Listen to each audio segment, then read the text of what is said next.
ake ngiqale ngibingelele ekhaya kwaNdebele. Mina igama lami nginokuthula oPrincess, omama ogane kwaNdenga, uMcimbi. Nginakho-ke ukuba ngoba ngumuntu osebenza ngabantwana nangabantu abaningi-ke balethwa yithonga, nabanye balethwa izindlela ezahlukahlukene ekhaya uma befika. Olethwa yithonga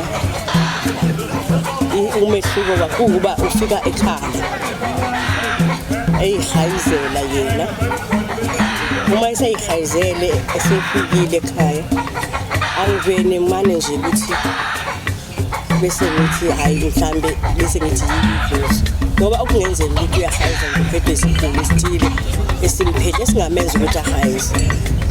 Manje ke mina ngiqaleke ngibhekisise, ngiyaqala mayifika ngibe namagama akhethekile obudlozi engiwasebenzisayo, bese ngiyabona ukuthi mangihlabelela kanje okushuthi yena wenza kanjani, ushintsha kanjani. Okay, kwedlule lokho, uma sekudlulile lokho angiveli nje futhi bese ngithi kwanakho usefikile sengiyitshela ukuthi uhayizwe idlozi, sekufanele ukuthi mhlambe ngimfakele igqobo ngithi kusefanele ngimthwasise. Cha, ngiqaleke sixoxe nje, bize nabazali bakhe sizokhuluma nabo ukuthi ngibona nje.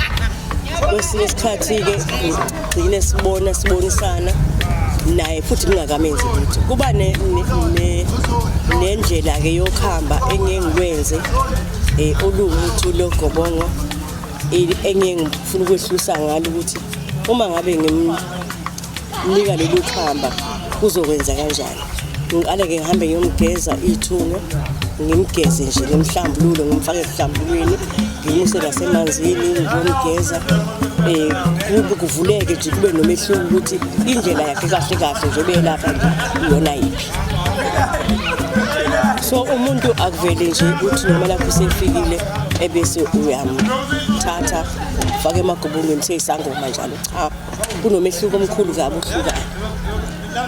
Angahayiza umuntu njengoba singachaza ukuthi angahayiza kanti uhayiswa imimoya. Kukhona nemimoya manje khona emibi engemihle eyenza ukuthi umuntu ahayize.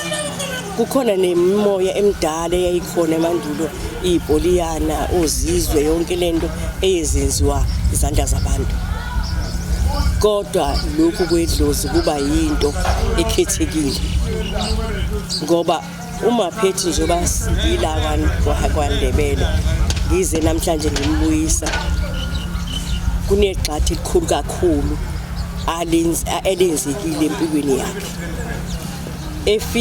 Ubefika ungumntwana engathi uyathuka, enza yonke into nje, lento isafufusa kuye. Kodwa ngithena sengibeka igobongo kuyilona lona, sengimgezile ngamandla wonke, kwaba nomehluko omkhulu ukuthi hayibo nansi indlela okuyona yona ufuna sihambe ngayo. Ngiyathokoza kakhulu-ke uma ngithi ngingasalindele, ngiba nokuthi-ke uma ngabe befikile abantwana bekhona, ngoba umuntu kwesinye isikhathi ufica abantu abakhona. Kuthi njalo uma kufika umuntu ezocinga izinto zakhe bese lo training leyo ngibona ngibaqalise kuqala. Ngiyathuka kakhulu uma ngimbona ethathe igxathe elihle kulo ndima leyo ye-training esiyenza zonke insuku. Ngebhadi asijwayele ukuba singahlala usuku lonke singenabo abantu abasivakashelayo bezecela ukuthi sibasize. Ilapho-ke engabombona khona ukuthi ngibona esho ekhipha izimfihlo zabantu abeze ngazo nabafuna ukusizakala kuzo. Ngambona evuleka, ngambona kuba umntwana nje njengomntwana wala ekhaya, bengeyena umntwana obekaphumele kwenye indawo naseceleni, bekuwumntwana nje ohlala la ekhaya. bebengazi nabazali ukuthi kungenzeka ukuthi ahlale isikhathi esingaka ekhaya kwaNtele. Kodwa ngenxa yokuthi shithi khona lelo bizo vele ebelihambisana nayo, ingakho nje ekwazile ukuhlala isikhathi esingaka. Saze ngabe ngamkhipha ngabe sengimphelekezela ngimubuyisa. Lo mntwana enenhlonipho, ehlonipha lento yakhe, eyithanda lento yakhe. Isikhathi abavuka ngaso mangitshela uma bethatha lo msebenzi wabo bavuka ngo3. Bavuke ngo3 bayothandaza, baqeda ukuthandaza ashaye lezi inkamba zakhe akhuleke kuzo ngokwethonga.